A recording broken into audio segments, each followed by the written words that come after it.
Assalamualaikum warahmatullahi wabarakatuh.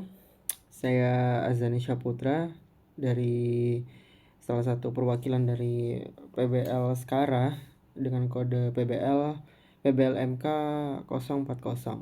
Jadi di sini saya akan mewakili kelompok saya, ya, khususnya pada divisi Skara Electrical Wiring, pada pembahasan aplikasi atau penerapan persamaan diferensial pada rangkaian listrik.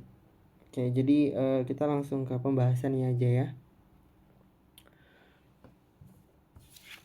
Oke, jadi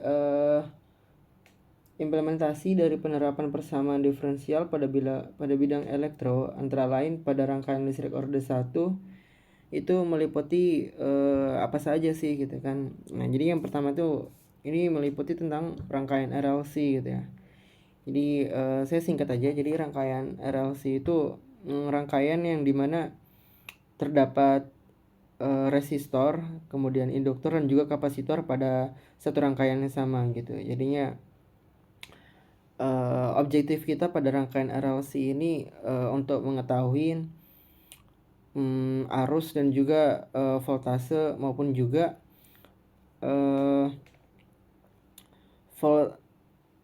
apa sih namanya, dan juga voltage drop pada masing-masing komponen gitu ya. Walaupun pada dasarnya induktor itu pada keadaan ideal dia tidak terdapat resistansi apapun gitu ya. Kemudian di sini ada fungsi singularitas, kemudian ada step respon pada rangkaian RLC, kemudian ada rangkaian op-amp.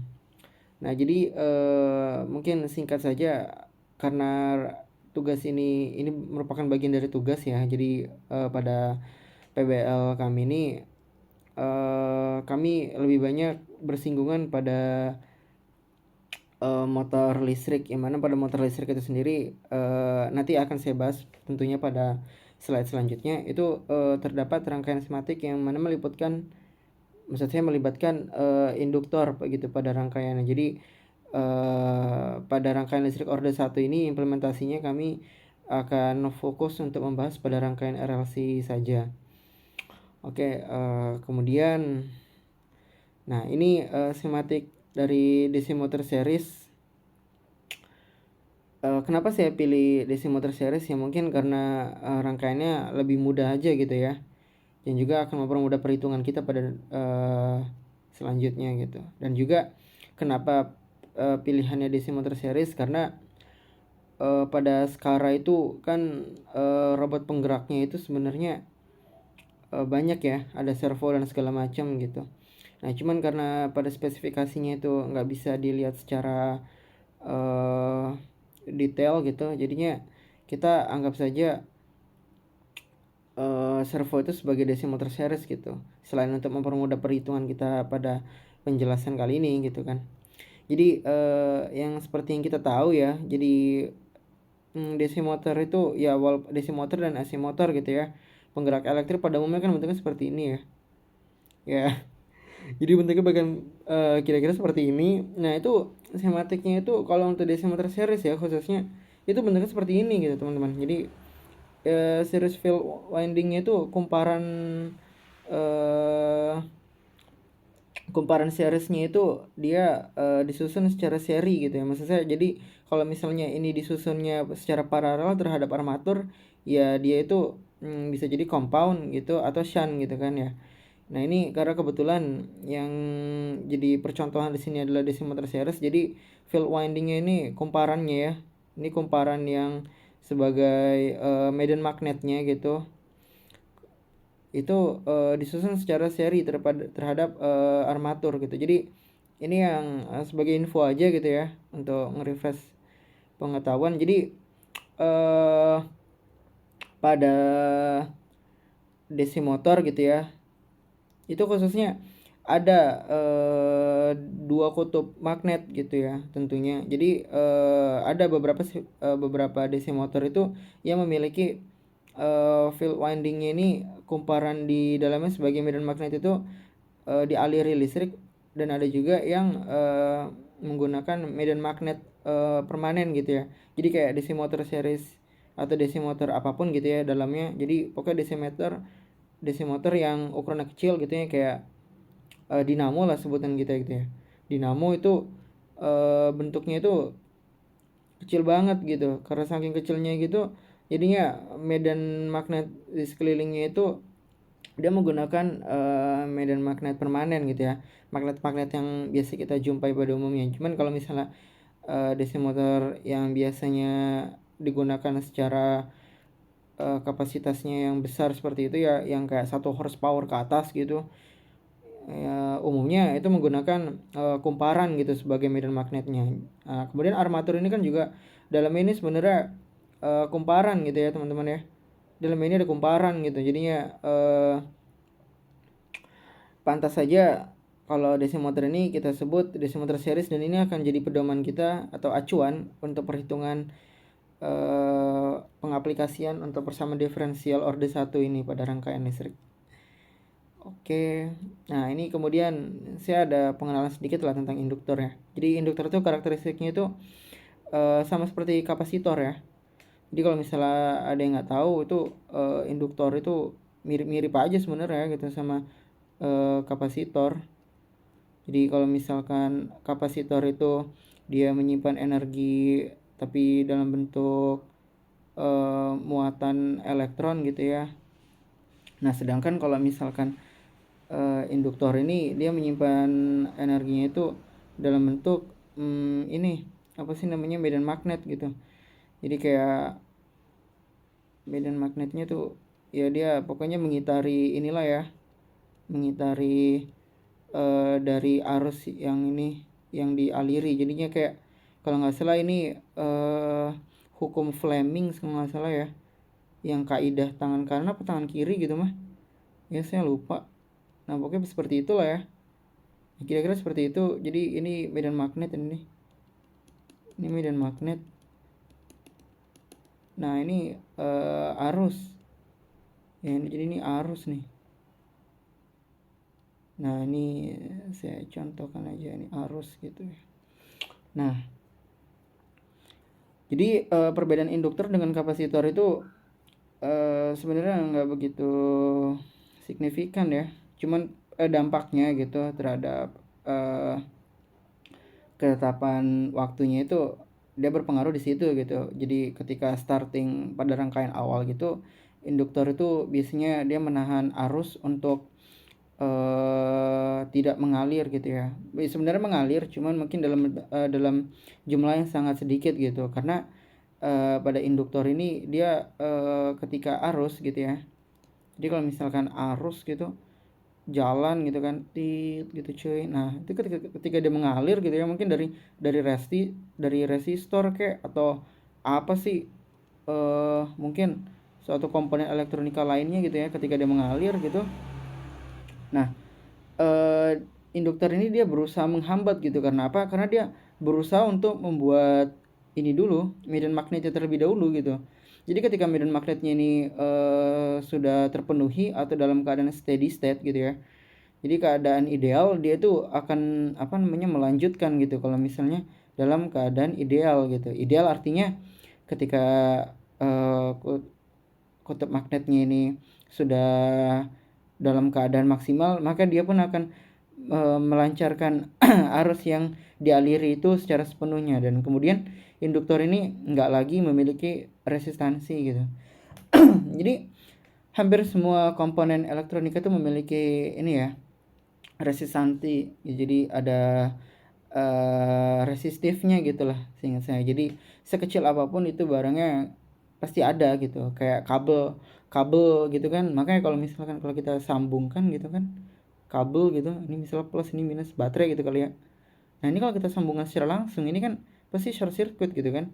Nah ini short circuit karena apa? Karena arusnya tuh bukan arus, sorry, maksud saya ini hambatannya tuh begitu kecil gitu kan. Jadi hampir tak hingga gitu. Jadinya makanya kalau misalkan 2 volt gitu ya, 2 volt, sorry, aduh ini agak ngelek ya.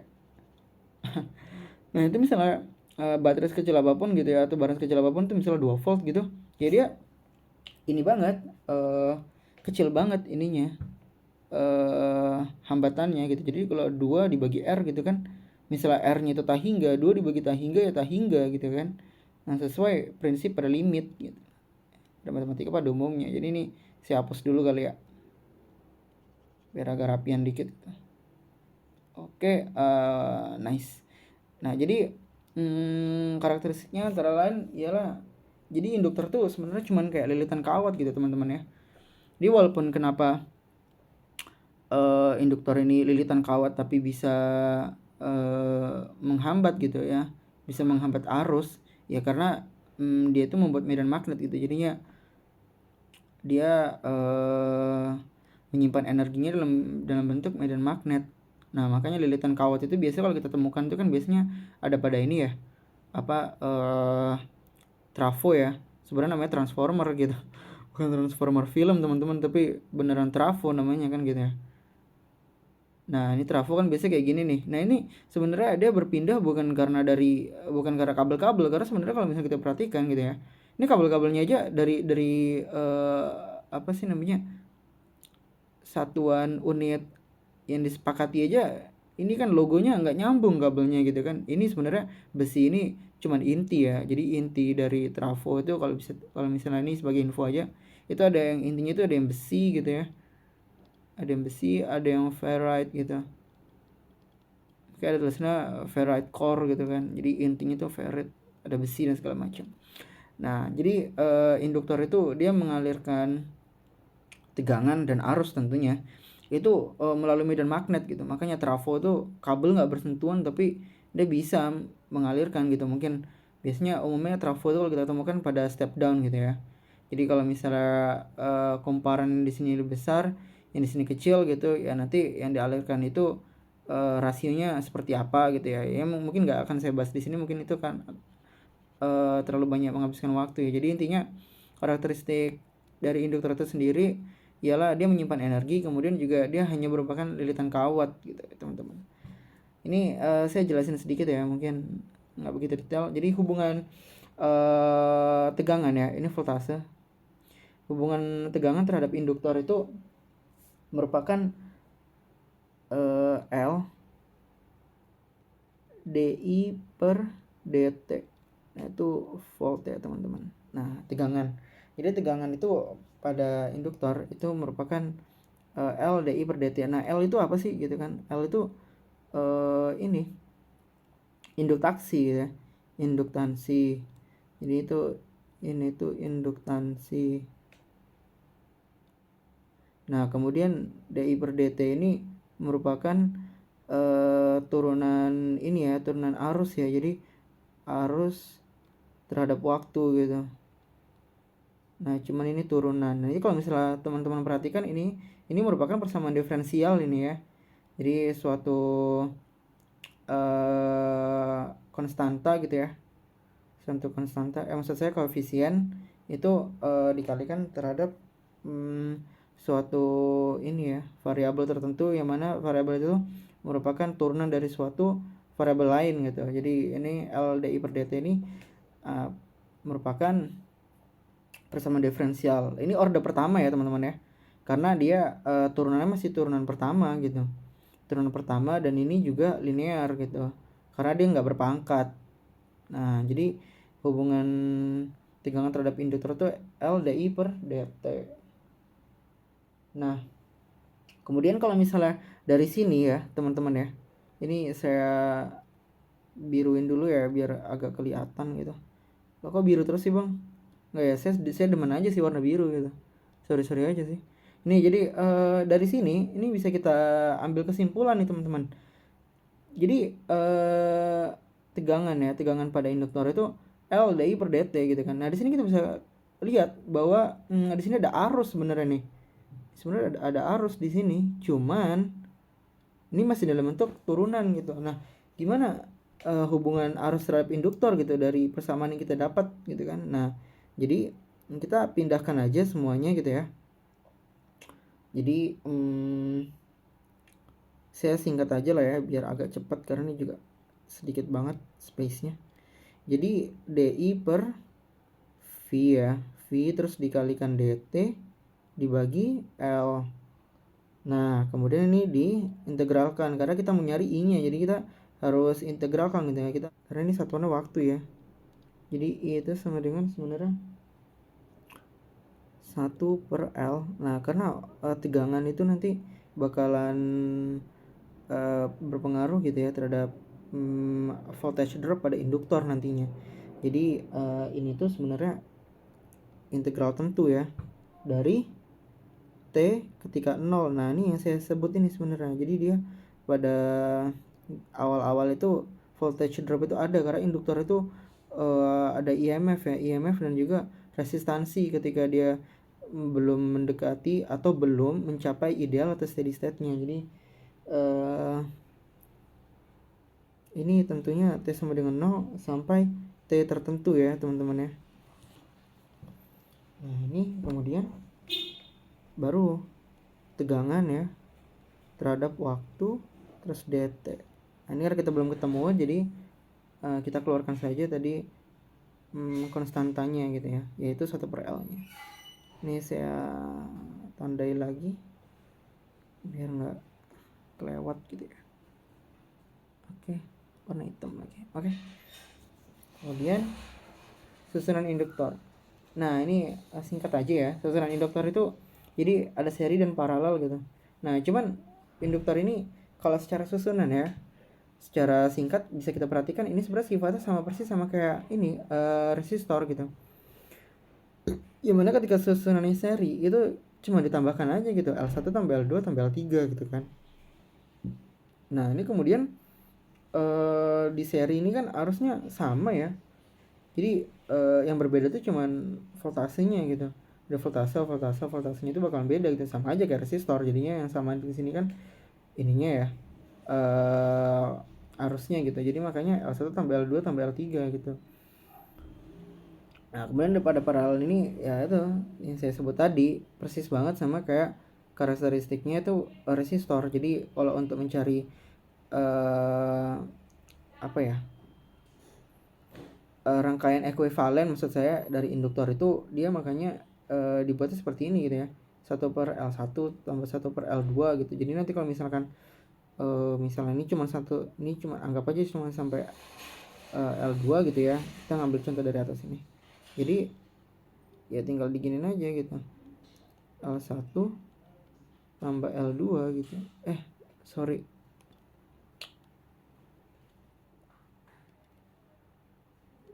di L1 kali L2 terus ditambah deh gitu.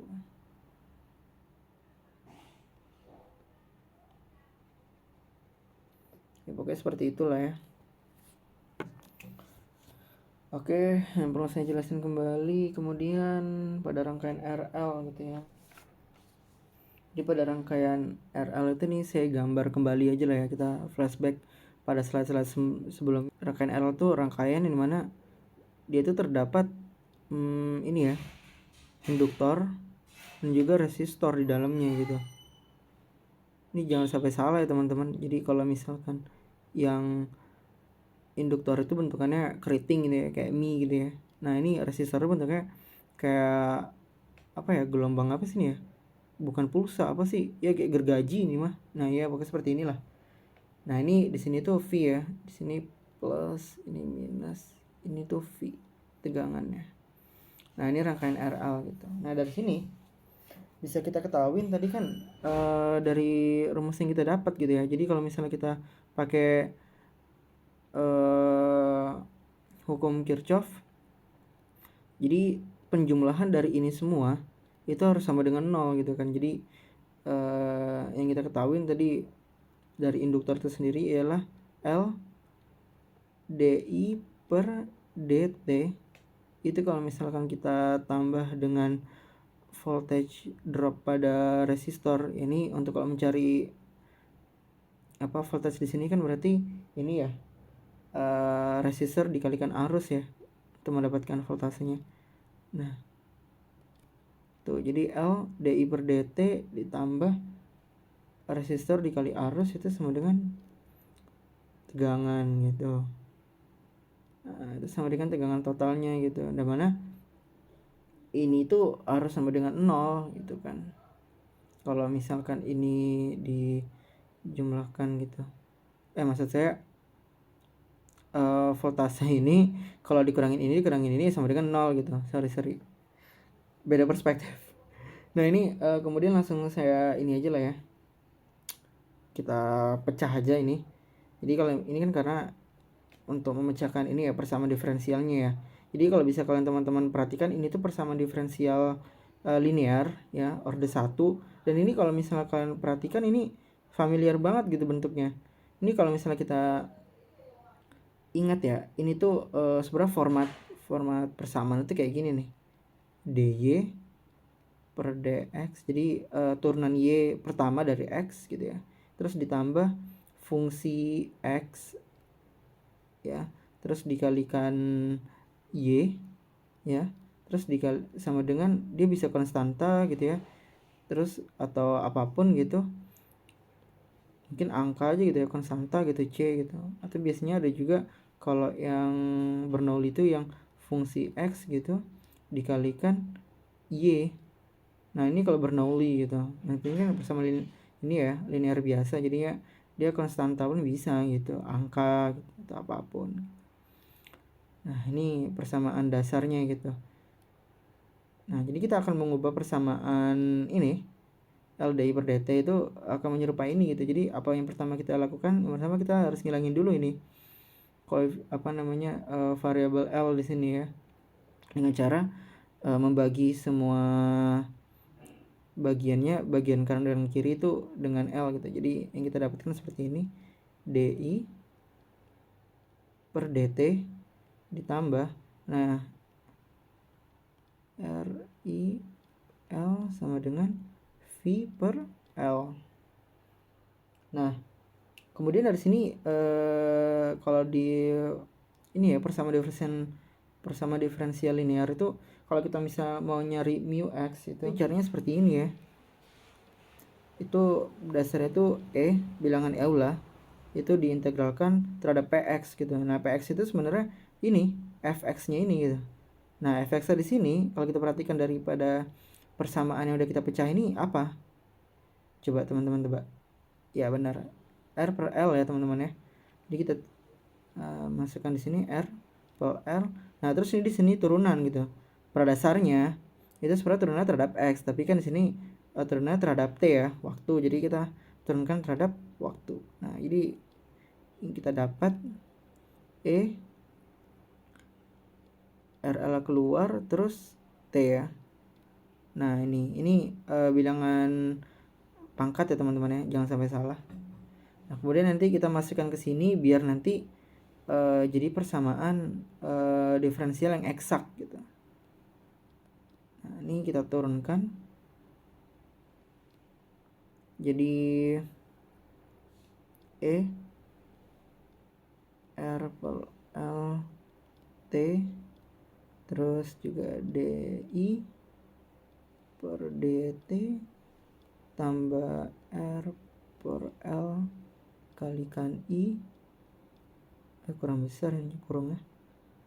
Nah, terus sama dengan VL RL kali T. Ini untuk mempersingkat aja lah ya. Jadi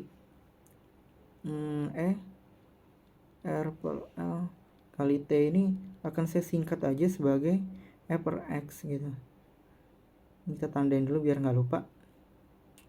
Nah kemudian nanti kita pindahin ke sini aja lah biar rapih. Nah ini kalau kita kali masuk pun juga sebenarnya sama aja, tapi kita kali masuk dulu ya.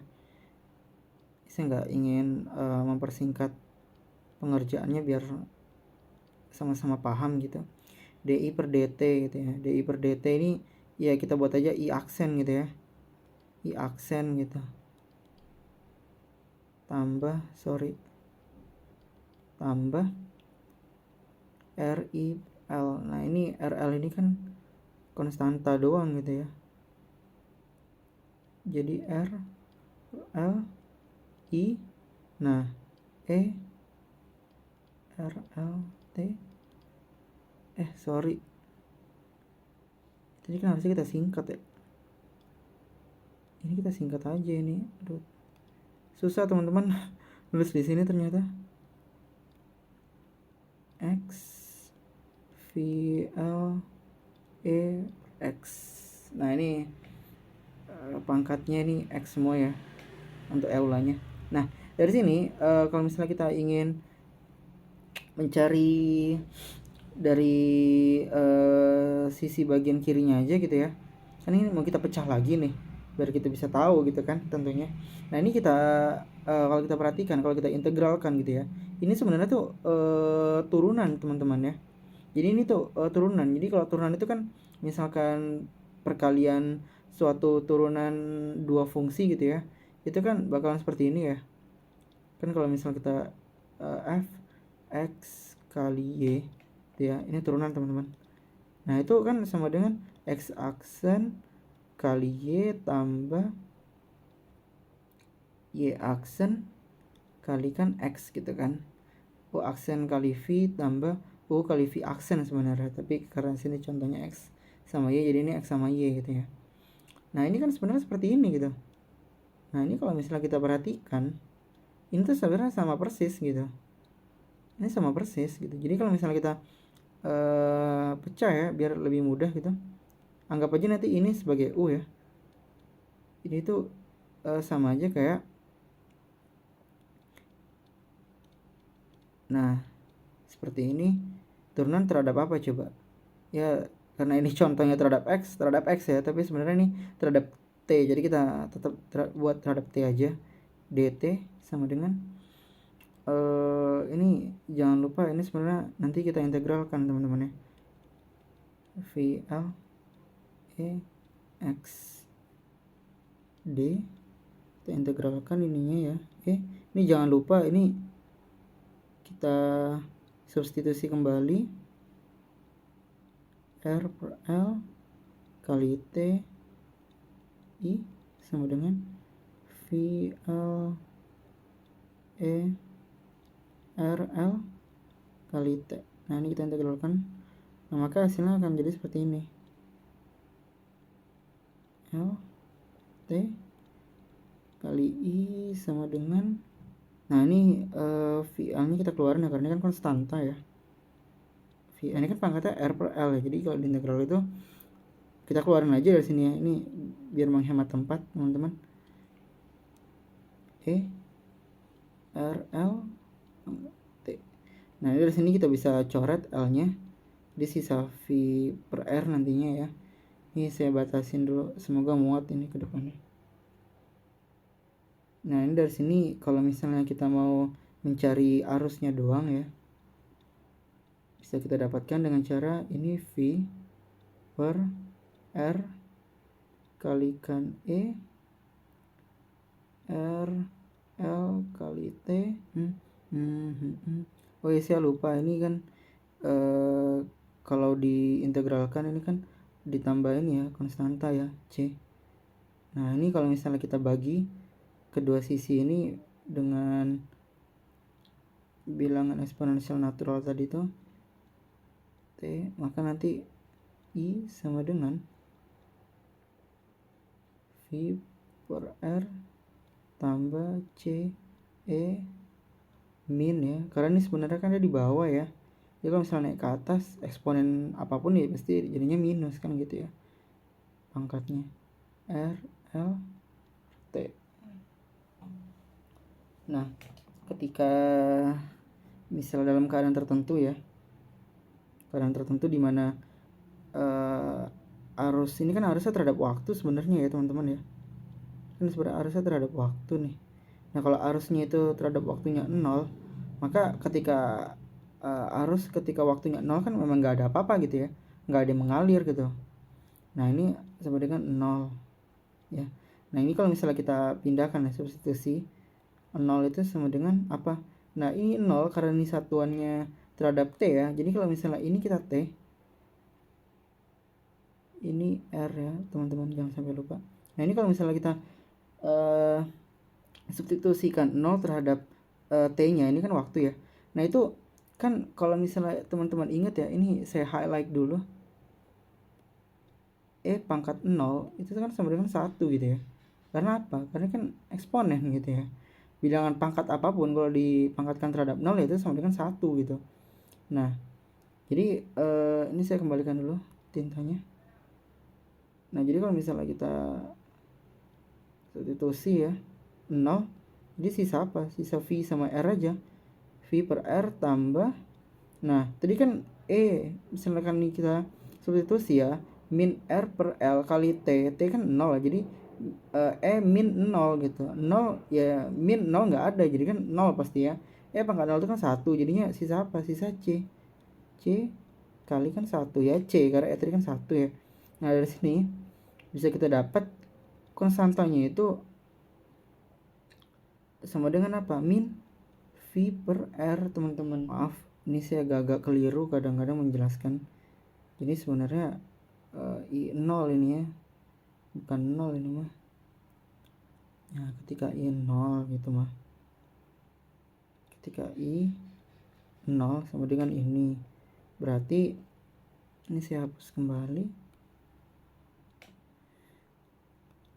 Nah, ini ketika I 0 ya dikurangin V per R, nah itu merupakan apa? Konstantanya. Nah, ini kita ingat dulu. Ini akan kita sambung ke halaman selanjutnya karena nggak muat ya. Jadi kalau misalnya kita substitusi ya, persamaan yang kita dapat konstanta tadi, misalnya kita masukkan ke penyelesaian umum ya. Jadi tadi kan I itu sama dengan V per R tambah C min R L kali T ya. Nah, ini setelah kita ketahuin tadi C-nya itu sama dengan I 0 itu. Nah, maka I total ya, ini I total V per R ditambah tadi harus ketika waktunya sama dengan 0 dikurangin V per R. Ini saya tutup kurung dulu biar kelihatan rapi. Min R L kali T. Nah, jadi kira-kira seperti inilah untuk persamaan diferensialnya itu ya. Jadi turunan terhadap persamaan yang kita peroleh untuk rangkaian RL itu akhirnya seperti ini gitu. Jadi kita mungkin langsung ke contoh soal aja lah ya. Ini contoh soal. Nah, ini karena udah saya singgung tadi ya di awal, kalau kita akan menggunakan rangkaian yang apa? Rangkaian induktor seri gitu ya. Rangkaian induktor seri. Karena ya memang DC motor tuh rangkaiannya cuma meliputi 2 itu aja gitu kan. 2 apa sih namanya? 2 kumparan induktor. Nah, ini saya gambar dulu. Contoh soal.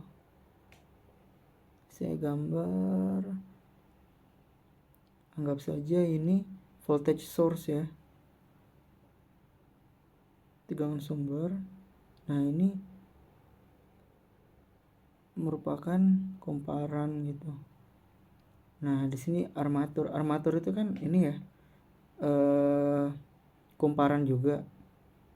Jadi nanti ini sebenarnya sama aja kumparan gitu.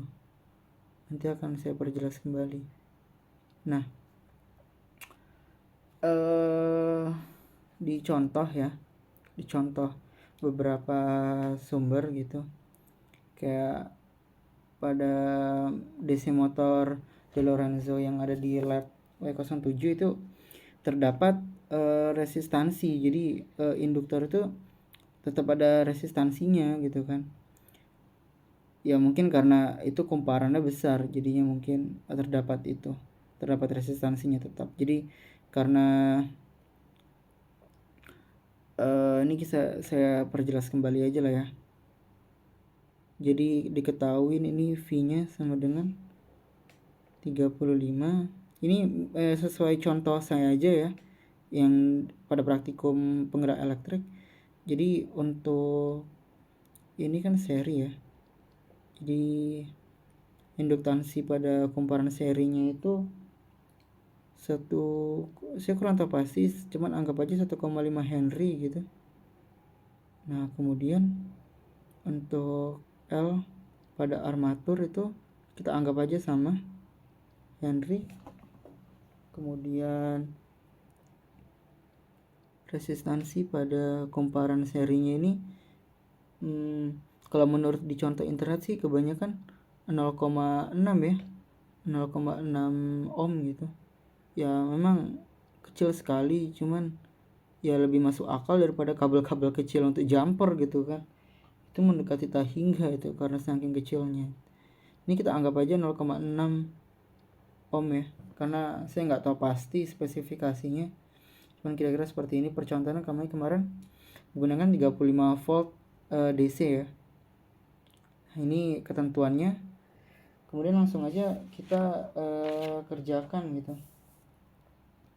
Ini saya ubah dulu rangkaiannya. Jadi ada rangkaian ekuivalen,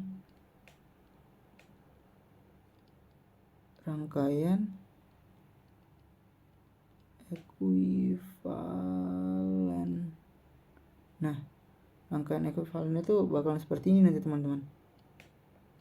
Plus minus. Ini voltage source ya. Nah, seperti yang saya katakan tadi, di sini kan terdapat ini ya, resistansi ya. Ini BTW yang saya jadikan parameter sesungguhnya itu cuma voltasenya aja teman-teman. Jadi untuk induktansinya ini dengan resistansinya ini saya ambil peroleh dari Google gitu. Jadi DC motor specification gitu kan. Cuman beberapa memang menunjukkan hanya seperti ini aja gitu. Jadi saya anggap aja sama gitu kan, armatur dengan series field windingnya. Jadi ini kita kasih ini resistor. Terus di sini ada induktor. Kemudian kita pecah lagi. Nah ini kan ini ya, ini armatur ya. Ini bagian armatur.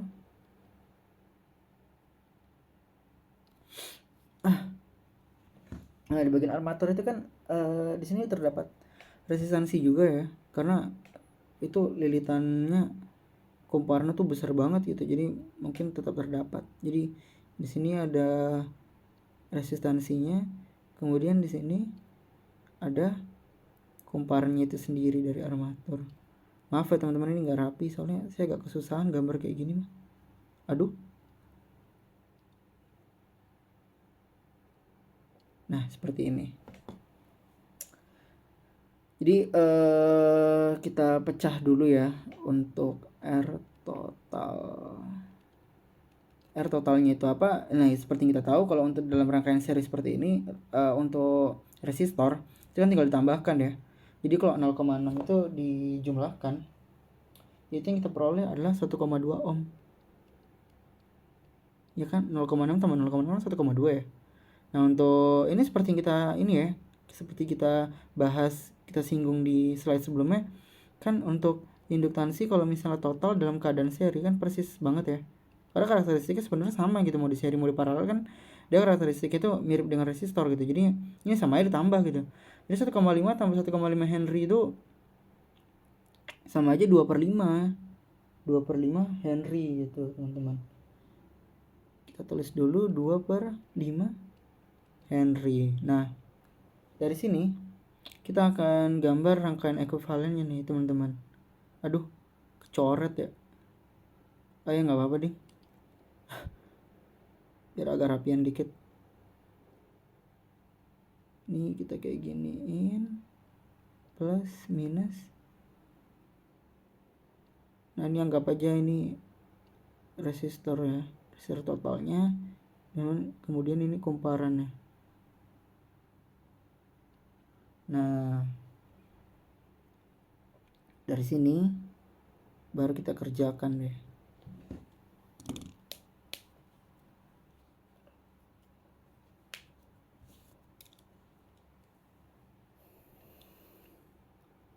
Nah sesuai yang kita ketahuin kan tadi untuk mencari voltasenya ini kan ini ya pakai hukum Kirchhoff ya. Jadi kalau misalnya tegangan total itu dikurangi dengan tegangan voltage drop pada resistor, kemudian juga dikurangin pada voltage drop pada induktornya, itu ya sama dengan 0 kan. Jadi kita kembalikan lagi aja basis kepersamaannya. Aduh, nggak rapi. LDI per DT kita tambah dengan resistansi, kita kalikan dengan arus. Nah, itu sama dengan apa? Sama dengan voltasenya gitu kan. Voltasenya berapa tadi kita ketahuin? 35. Nah, ini kita bagi dulu ya semua sisi dengan L. Jadi yang bisa kita dapat ialah, oh maaf, ini langsung kita substitusi aja kayaknya, karena akan lebih mudah nantinya kalau misalnya kita substitusi secara langsung ya. Jadi L nya bisa kita ketahui tadi kan 2,5 ya, 2,5 DI per DT ditambah resistansi totalnya tadi 1,2, harusnya belum diketahui ya teman-teman, sama dengan 35. Ini kita bagi semua sisinya dengan 2/5, maka akan kita dapatkan DI per DT dibagi, nah 1,2 ini karena kita kalikan 5/2 ya kan, untuk menghilangkan koefisien 2/5 ini. Jadi 1,2 dikalikan 2/5 itu sama dengan 3i ya. Saya nggak coret-coret di sini, cuma nggak rapi, makanya saya pakai kalkulator di samping. Nah ini 35 jadinya berapa? 87,5. Nah dari sini kita cari dulu ininya ya, faktor pengintegralannya ya, mu-nya ya. Mu-nya apa ya, tergantung, bisa mu t, mu x gitu. Cuman ini kan mu-nya mu t gitu. Karena apa? Karena ya ini diturunkan terhadap t, terhadap waktu. Integral dari px. Jadi ini integralnya berapa? Integralnya dari 3 ya teman-teman ya. 3 dt. Nah, sama dengan berapa? Ini saya batasin dulu biar nggak bikin bingung. Ini dikeluarin aja, jadi 3 dt ya. 3t maksud saya, 3t. Nah, ini kita substitusi mu-nya ini ke persamaan yang di sini. Persamaan di sini. Nah, itu agar apa? Agar tercipta ini ya, diferensial eksak ya. Persamaan diferensial eksak. Kita gambar aja di sini. 3t kalikan turunan i terhadap t ditambah 3 dikalikan i. Tutup dulu aja deh. Sama dengan 87,5 3t. Nah, ini kalau misalnya kita masukin aja ya ke dalam 3t, ini saya singkat aja biar lebih cepat. I aksen ya, karena ini kan turunan ya. Terus kemudian 3t 3 kali i sama dengan 87,5 3t.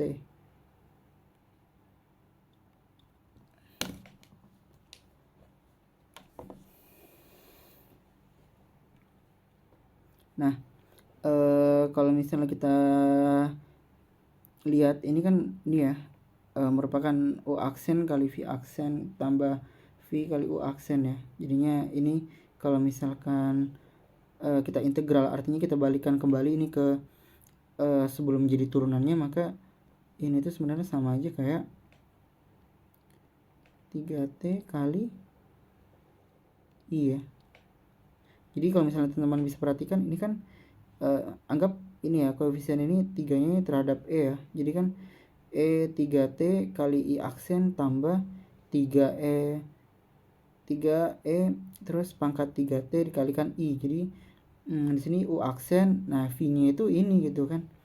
V-nya itu ini gitu. Lah, u aksennya mana gitu kan. Nah, u aksennya itu ya ini gitu kan. Nih 3E pangkat 3T gitu. Nah ini V-nya sendiri tuh ya ini E pangkat 3T gitu. Nah ini kali ya teman-teman ya, jangan sampai salah, ini kali bukan minus, sama dengan 87,5 E3T.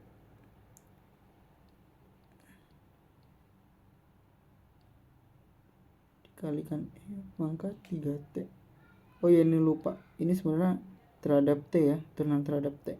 Nah ini ya, kita pindahkan dt nya ke samping, jadinya D E3T kalikan I sama dengan 87,5 E3T dt. Nah ini kita integralkan masing-masing karena kita ingin mencari nilai E3T nya ini sama I nya ya. Kita integralkan dua sisi. Jadi integral apapun, misalnya dw diintegralkan ya w, dx diintegralkan ya x gitu. Jadi kalau d e pangkat 3t kali i integralnya ya jadinya e pangkat 3t kali i itu sendiri ya.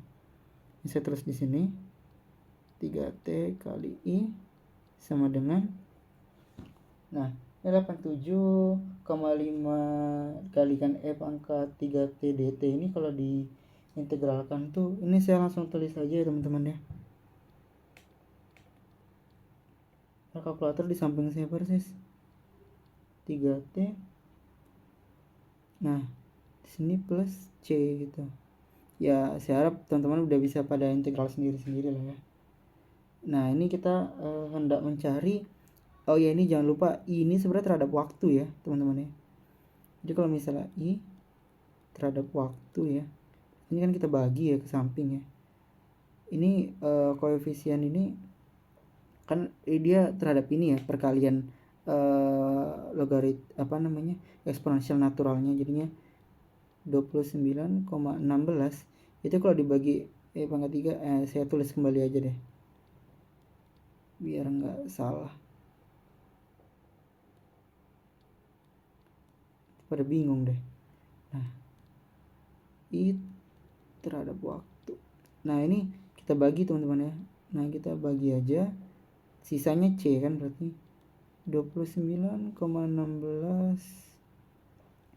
tambah C kali E pangkat min ya. Jangan lupa teman-teman, ini kan sebenarnya penyebutnya masing-masing ya. Jadi yang dibagi itu cuman yang 29,16, C-nya belum. Jadi ini tetap ada penyebutnya. Jadi kalau kita naikkan ke atas jadi CE min 3T. Di eksponensialnya minus ya teman-teman ya. Nah ini persamaan umumnya saya tandai dulu.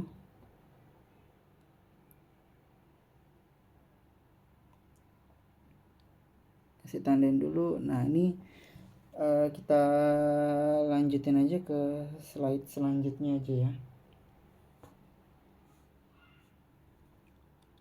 Oke.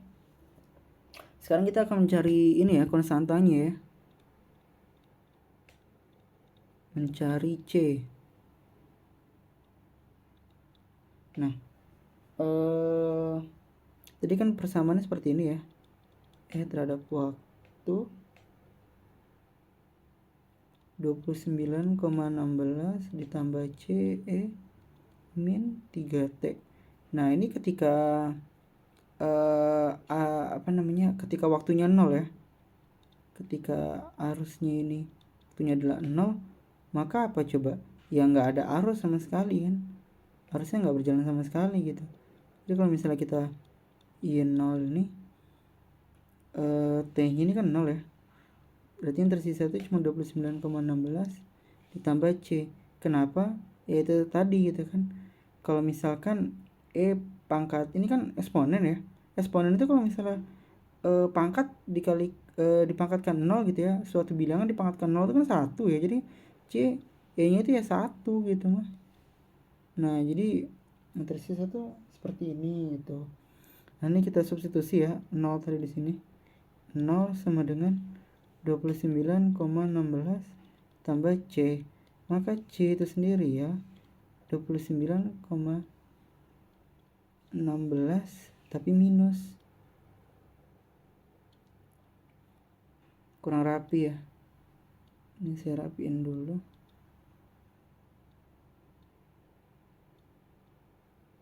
Nah, minus 29,16 itu sama dengan C-nya. Nah, ini kita masukin lagi. Substitusi ya. Jadi I dalam waktu sama dengan 29,16 ditambah, nah ini kita substitusi, min 29,16 E pangkat min 3T. Nah, jadi penyelesaian dari persamaan tadi itu ini ya teman-teman ya. Nah, jadi kalau dalam rangkaian RLC tadi ya, nah ini dengan ketentuan parameter-parameter yang udah kita ketahuin, nah ini penyelesaiannya itu untuk mencari arus itu seperti ini nih. Nah, kenapa seperti ini? Ya karena itu tadi ya, karena kapasitor dan induktor itu mempengaruhi peredaran arus pada rangkaian gitu.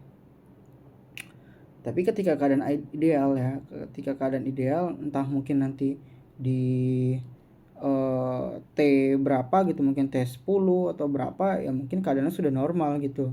Artinya tinggal arus idealnya aja gitu kan, tegangan sumber dibagi sama resistansi. Jadi kalau misalkan kita perhatikan ini 35, resistansinya itu 1,2 ya, 35 dibagi 1,2 doang gitu ya, ya itu hasil arusnya gitu, arus yang bisa kita ketemuin kalau udah dalam keadaan ideal gitu. Jadi seperti itu aja mungkin pembahasan dari saya untuk mewakili kelompok PBL Skara ya tentunya. Ya kurang lebihnya mohon maaf.